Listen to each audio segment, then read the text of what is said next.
Classification number 3, reducing and non reducing sugars, right. यानी कि sugars का क्लासिफिकेशन, मोनोसैकेराइड और ओलिगोसैकेराइड्स का ये क्लासिफिकेशन होता है।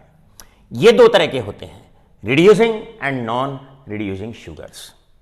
जैसा कि बच्चों आप जानते हैं, कार्बोहाइड्रेट्स के अंदर as a principal functional group या तो आपके पास एल्डिहाइड प्रेजेंट होगा, CHO प्रेजेंट होगा, या तो एल्डिहाइड होगा या कीटोन होगा। और हम जानते हैं एल्डिहाइड और कीटोन मतलब कार्बोनिल कंपाउंड्स की प्रॉपर्टीज होती है। एल्डिहाइडिक ग्रुप की प्रॉपर्टी होती है कि वो टॉलेंस रिएजेंट को रिड्यूस करते हैं। Aldehydes and ketones they reduces Tollens reagent and Fehling solution.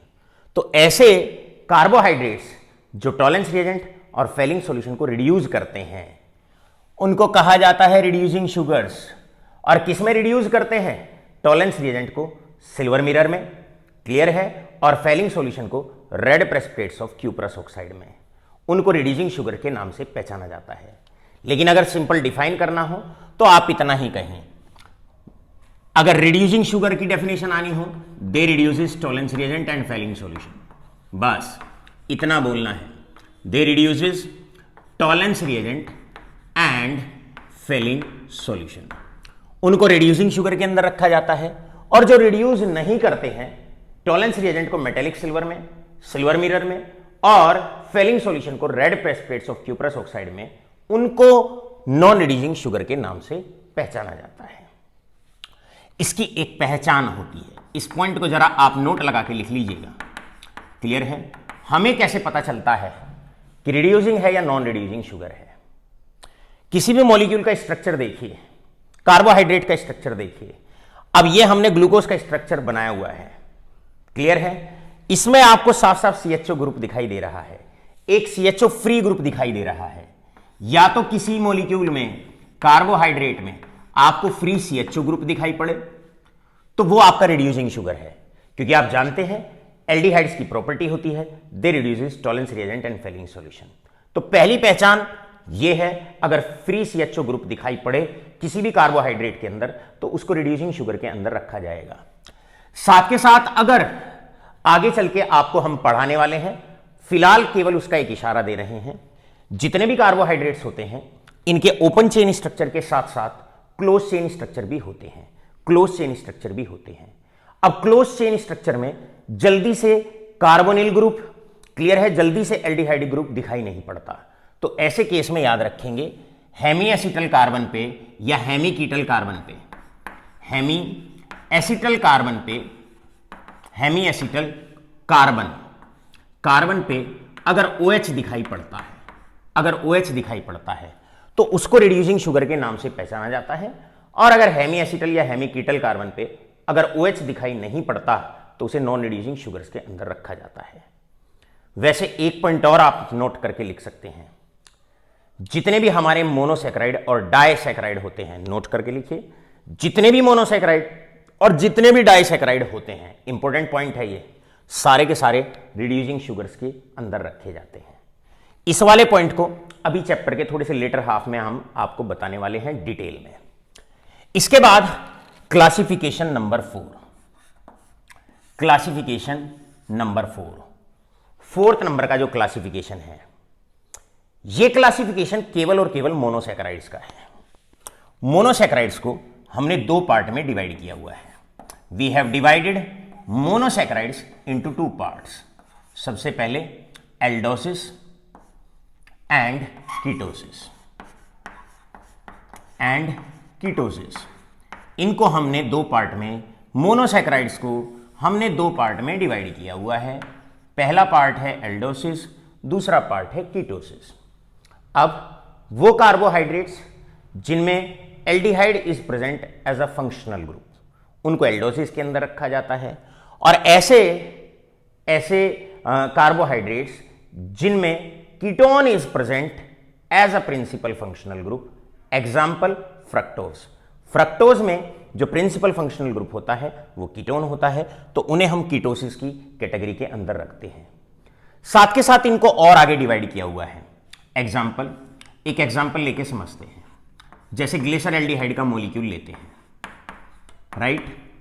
ये ग्लिसरल्डिहाइड का मॉलिक्यूल है बच्चों, ग्लिसरल्डिहाइड का मॉलिक्यूल है। अब ये ऑप्टिकली एक्टिव भी है, इसके अंदर एक से ज्यादा OH ग्रुप भी है, पॉलीहाइड्रोक्सी भी है, और इसके अंदर प्रिंसिपल फंक्शनल ग्रुप के तौर पर CHO भी है। क्लियर है? तो ये कार्बोहाइड्रेट की तीनों कंडीशन को सेटिस्फाई करता है और इसे सिंपलेस्ट कार्बोहाइड्रेट के अंदर हम इंक्लूड करते हैं। ऑलराइट, अब एल्डोसिस और कीटोसिस का नाम फर्दर आगे भी बढ़ाया जा सकता है। अगर किसी इसको हम रखेंगे एल्डोसिस के अंदर, अब एल्डोस के अंदर कितने कार्बन हैं? ये एल्डोस कार्बोहाइड्रेट है और इसके अंदर 3 कार्बन है, तो इसको हम कहेंगे aldo triose sugar, aldo triose sugar. Clear है? क्योंकि इसके अंदर 3 कार्बन है। ऐसे ही अगर किसी के अंदर 4 कार्बन है और aldehyde as a functional group है तो एल्डो टेट्रोज शुगर। अब अगर हम ग्लूकोज की बात करें तो ग्लूकोज के अंदर प्रिंसिपल फंक्शनल ग्रुप एल्डिहाइड है तो वो एल्डोस शुगर है। क्लियर है? और कार्बन टोटल 6 हैं तो इसको एल्डोहेक्सोज शुगर की कैटेगरी में उसके अंतर्गत इसको रखा जाएगा। So glucose is a aldohexose sugar, लिख लीजिएगा साथ के साथ। बढ़ते हैं आगे की तरफ। अब आपके सिलेबस में प्यारे बच्चों, आपके सिलेबस में डिटेल में जो स्टडी आती है कार्बोहाइड्रेट के अंदर, उसमें आपको थोड़ा सा डिटेल में पढ़ना है मोनोसैकेराइड्स को। और मोनोसैकेराइड्स में पर्टिकुलरली जो आपको पढ़ना है वो ग्लूकोज को पढ़ना है। तो आइए अब डिटेल में शुरू करते हैं ग्लूकोज। ग्लूकोज ग्लूकोज के 2 नाम और हैं। आपको डिटेल में जो पढ़ना होता है वो ग्लूकोज को पढ़ना होता है। क्लियर? देखिए, ग्लूकोज का स्ट्रक्चर उधर हमने रिप्रेजेंट कर रखा है। सबसे पहले तो ये स्ट्रक्चर आपको ठीक से लर्न होना चाहिए। राइट? ग्लूकोज का दूसरा नाम, इसे डेक्सट्रोज शुगर के नाम से भी पहचानते हैं। डेक्सट्रोज। जितने भी कार्बोहाइड्रेट्स होते हैं उनका सफिक्स ओज होता है। ओज होता है। Ose is the suffix given to carbohydrates. Carbohydrates का जो सफिक्स होता है वो ओज होता है। तो 2 नाम, सबसे पहले ग्लूकोज या फिर इसको डेक्सट्रोज शुगर भी कहा जाता है। पहला क्वेश्चन बन सकता है 1 नंबर में, इसे डेक्सट्रोज क्यों कहते हैं? क्योंकि ये एक डेक्स्ट्रो रोटेटरी सब्सटेंस होता है। क्लियर है?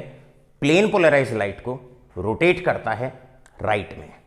अगर कोई सब्सटेंस राइट में रोटेट करता है PPL को तो उसको डेक्सट्रोज कहते हैं। क्लियर है? और अगर लेफ्ट में रोटेट करता है तो उसे लेवोरोटेटरी कहते हैं। क्लियर है? तो ये एक डेक्सट्रोज शुगर है, मतलब डेक्स्ट्रो रोटेटरी शुगर है। प्लेन पोलराइज लाइट को राइट में रोटेट करता है। साथ के साथ ग्लूकोज को ग्रेप शुगर के नाम से भी पहचाना जाता है। इसको ग्रेप शुगर भी कहा जाता है। भाई, ग्रेप शुगर का मतलब होता है क्योंकि ये लार्ज क्वांटिटी में ग्रेप्स के अंदर पाया जाता है। Since it is found in large quantity in grapes, that's why हम ग्लूकोज को ग्रेप शुगर के नाम से भी पहचानते हैं। Approximately 20% by volume it is present. By volume large quantities में प्रेजेंट होता है ग्रेप्स के अंदर, इसीलिए इसको ग्रेप शुगर के नाम से भी पहचाना जाता है। और अप्रॉक्सीमेटली ये पाया गया है कि 20% बाई वॉल्यूम ये प्रेजेंट होता है। प्यारे बच्चों, अब बढ़ते हैं ग्लूकोज की प्रिपरेशन की तरफ। 2 प्रिपरेशन, इंपॉर्टेंट प्रिपरेशन ग्लूकोज की। प्रिपरेशन नंबर 1, अगर ग्लूकोज की प्रिपरेशन की बात करते हैं तो preparation number 1 preparation of glucose. Glucose को सबसे आसानी से सुक्रोज से बनाया जा सकता है। सुक्रोज से बनाया जा सकता है। सुक्रोज की एसिड हाइड्रोलिसिस कर दीजिए और आसानी से आप ग्लूकोज प्रिपेयर कर सकते हैं। सुक्रोज का फॉर्मूला होता है C12H22O11। इसके बाद दूसरा तरीका होता है, इसको हम स्टार्च से भी बड़े आसानी से, बड़े अच्छे से हम बना सकते हैं। क्लियर? स्टार्च का अगर फॉर्मूले की बात करते हैं तो स्टार्च का फॉर्मूला होता है C6H10O5N। 2 प्रिपरेशन होती हैं ग्लूकोज की जिनसे हम आसानी से ग्लूकोज को बना सकते हैं। पहली सुक्रोज से, दूसरी स्टार्च से। अगर हम सुक्रोज की एसिड हाइड्रोलिसिस कर देते हैं, अगर हम इसकी एसिड हाइड्रोलिसिस कर देते हैं, क्लियर है, तो हमें 2 मोनोसैकेराइड यूनिट मिलती हैं जिनमें से एक ग्लूकोज होता है। हमें मिलते हैं 2 मॉलिक्यूल्स C6H12O6 प्लस C6H12O6। एक यूनिट मिलती है ग्लूकोज की और एक यूनिट मिलती है फ्रक्टोज की। ये जो रिएक्शन है इसे दोनों के अंदर इंक्लूड किया जा सकता है। इसको ग्लूकोज की प्रिपरेशन में भी इंक्लूड किया जा सकता है और इसको फ्रक्टेज की प्रिपरेशन में भी इंक्लूड किया जा सकता है। अब स्टार्च की हाइड्रोलिसिस से भी हम ग्लूकोज बना सकते हैं। अगर हम स्टार्च की हाइड्रोलिसिस कर दें और n मॉलिक्यूल ऑफ वाटर इस पर डाल दें, acid hydrolysis, then we get n molecules of C6H12O6। तब हमें n मॉलिक्यूल्स मिलते हैं ग्लूकोज के, we get n molecules of glucose. So majorly हम ये कह सकते हैं कि हम 2 तरीके से ग्लूकोज को बना सकते हैं, 2 तरीके से ग्लूकोज को बना सकते हैं। क्लियर है? पहला है फ्रॉम सुक्रोज और दूसरी प्रिपरेशन है that is preparation from starch. आशा करता हूं अभी तक पूरा का पूरा कॉन्सेप्ट आपके अच्छे से क्लियर हो गया होगा। अब बारी है इसके स्ट्रक्चर को जानने की। क्लियर है?